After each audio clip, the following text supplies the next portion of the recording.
Welcome. In this video, you will be learning how to solve your fourth degree equation that is in a quadratic form. So you will be solving your fourth degree equations in quadratic form, and you will also be solving quadratic with binomials. This is going to be challenging and fun. So I want you all to pay attention. Look closely at this equation. This kind of mimics a quadratic equation, right? It has x, it has a coefficient with x and also a constant. So a usual quadratic equation would be something like this: x squared minus 6x plus 9, right? So let's just say this is not our equation, this is our equation. How would you solve this? You will look for factors of 9 that add up to -6, which are -3 and -3, and then you put an x, then you put an x, set it equal to 0, right? That's exactly how you would solve the fourth degree equation that's in a quadratic form. What do I mean by that? Parentheses, parentheses, parentheses, parentheses, equal to 0. Factors of 9 that add up to -6 are -3, -3. Now what goes here? Where is it? What goes here is the middle term, which is the x squared. So x squared, x squared. See how simple that is? Now it is x squared minus 3 whole squared is equal to 0, because x squared minus 3, x squared minus 3. How do I solve it? X squared minus 3 is equal to 0. X squared is equal to 3. Oh wait, I'm not using colors yet. X is equal to square root of plus or minus square root of 3. That means my x is equal to positive radical 3 and negative radical 3. Radical 3 is nothing but 1.732, negative 1.732. Let's go ahead and check with our handy dandy Desmos. There you go. Let me go ahead and plug that in. X to the, what was that? To the power 4 minus 6x squared plus 9. And as you can see, this is negative 1.732, positive 1.732. There you have it. Now, if you did not know this was radical 3, no matter how long you spend on Desmos, you will not get to the right solution. So having Desmos is really good, but sometimes you always have to know how to solve these equations manually. Now let's go ahead and take a look at the next one. And again, this also looks like a quadratic, but it has a coefficient in the front. And remember what you do when you have a coefficient. When you have a coefficient in the front, you take that and multiply with your constant. Now, when I multiply 2 times -3, I'm going to get a -6. I'm trying to find the factors of -6 that add up to the coefficient of the middle term, which is -1. Factors of -6 are -3 and positive 2, because when I multiply, I end up with -6. When I add, I end up with a -1. How do I do that? I'm going to go ahead and rewrite this equation. We have done this in the previous section, so please go ahead and check that out. 2x power 4. Factors are -3 and 2. So instead of x, I'm going to put -3x squared and positive 2x squared minus 3 equal to 0. Now wait a minute. How many terms do you see? 1, 2, 3, 4. When you see 4 terms, what do? You work with the first 2 and then the last 2. Remember? So now let's go ahead. And I'm trying to see when I say work with, that means you will factor. From 2 and 3, I can't factor anything. But from x4 and x2, I know I can factor the lowest power.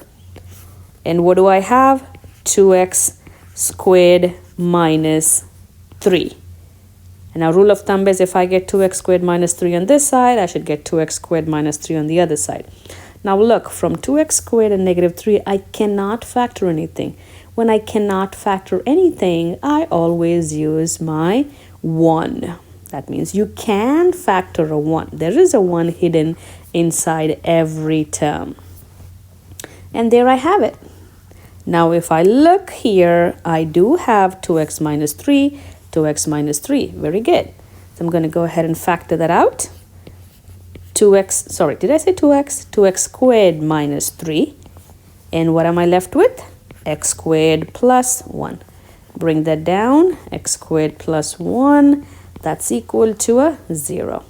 Using the 0 property, I will set 2x squared minus 3 equal to 0. And I will set x squared plus 1 equal to 0. Now, 2x squared is equal to 3. Divide both sides with 2. What do I have? X squared is equal to 3 over 2. Subtract 1 on both sides. What do I get? X squared is equal to negative 1. And x is equal to square root of negative 1. Remember, negative 1, square root of negative 1 is I squared. Remember, negative 1 is I squared. So square root of negative 1. So I'm going to rewrite negative 1 as I squared. And I will have x is equal to positive I, negative I. Remember, don't forget your i's. Every time you see a negative square root, you will bring or you will remind yourself of the I. And on this side, my x is equal to square root of 3 over 2. That means my x is positive radical 3 over 2 and negative radical 3 over 2. Now let's go ahead and check this with our handy dandy Desmos. So I'm going to bring it closer so I can see what this equation is. So again, how many roots do I have? The real roots of the equation are, oops, that's too big. Radical 3 over 2. You know what? This radical has to be for the entire, hold on one second, let me erase this. This radical has to be for the entire 3 over 2. And this is radical 3 over 2. So now I have 2 real roots and 2 imaginary roots. You cannot see imaginary roots in your Desmos, but you can definitely see your real roots. So let's go ahead and check it out. So in my Desmos, what do I plug in? I forgot the equation. So it is going to be 2x to the power 4 minus x squared. Was it minus 3? Minus 3. Was it minus 3? Yeah, minus 3. And now let's see, what is this? Negative 1.125, positive 1.125. And what is that? What do we have? Radical 3 over 2. And if you look closely, radical 3 over 2 is 1.225. And that's exactly what we have. Negative radical 2, positive radical 2. So again, having Desmos is very handy. But if you don't know how to solve, then you are lost. Again, if you're confused, I want you all to stop, go back, and check this out. All right, you ready for the next one? Here is my next equation in a quadratic form. Now look what I have. X plus 1 squared plus 8 parentheses x plus 1 plus 7. Now this might look very confusing, but let me show you what I'm going to do. I'm going to take this x plus 1 and I'm going to make it equal to or set it equal to a. And when I do that, this whole x plus 1 becomes a. This whole x plus 1 becomes a. Now let me rewrite that. So instead of x plus 1 squared, I'm going to have a squared plus 8a plus 7. Because x plus 1 is a, x plus 1 squared is a, and that's equal to 0. You know how to solve this, don't you? Parentheses, parentheses, parentheses, parentheses equal to 0. Factors of 7 are 7 and 1. Everything is a positive, so a plus 1 a plus 7. Once I have here, what do? I set each one equal to 0. So a plus 1 equal to 0 and a plus 7 equal to 0. But wait a minute, what is my a? What is my a? X plus 1. So let me bring that right here. So instead of a, I am going to put x plus 1 equal to 0. X plus 1 plus 7 equal to 0. So x plus 2 equal to 0. X plus 8 equal to 0. X is equal to negative 2. X is equal to negative 8. So now that you have your answers, let's go back. I will post these PDFs in your Canvas so you don't have to worry. Now that we have our answers, let's go back and use a handy dandy tool, which is our Desmos. I'm going to close all of this, expand this, and I have x.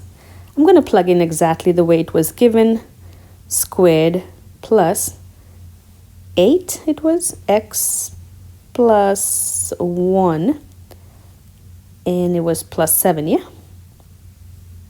I think so. Yes. Yes. And now once I plug that into my Desmos, look what my answers are, negative 8 and negative 2. And that's exactly what you got, negative 8 and negative 2. So going back and forth, negative 8, negative 2, negative 8, negative 2. Isn't that crazy? Like, you can solve mathematics in so many different ways. Now let's go ahead and take a look at this one. Same procedure.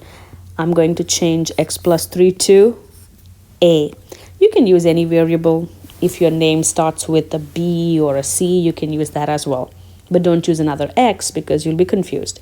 So I'm going to go ahead and say x plus 3 is equal to v. And I'm going to have v squared plus 6v plus 5 is equal to 0. So I changed x plus 3 to v. Now I'm going to go back. So this is a v, this is a v, right? And now I'm going to expand this. And how do you solve this? This is a quadratic. Factors of 5 that add up to 6 are 5 and 1. So v plus 5, v plus 1 equal to 0. Once you have this, you're going to use your 0 property. V plus 1 is 0. V plus 5 is 0. But wait a minute. What is your v? Your v was x plus 3. So I'm going to go back. Instead of my v, I'm going to change it to x plus 3. That was my v. Plus 1 equal to 0. X plus 3 plus 5 equal to 0. X plus 4 equal to 0. X plus 8 equal to 0. X is equal to negative 4 from here. X is equal to negative 8. So as you can see, when I reduce or simplify my problem, solving becomes much more easy. Now let's go ahead and plug this into our handy dandy Desmos and see what we get. I'm going to close this. I'm going to expand this one. It was x plus 3 squared. It was, I think, 6. Yeah. 6 parentheses x plus 3 close parentheses plus 5. Let's go ahead and see what do we have. Negative 8 and negative 4. And that's exactly what we have from here. Negative 8, negative 4, manually, negative 8, negative 4, using Desmos.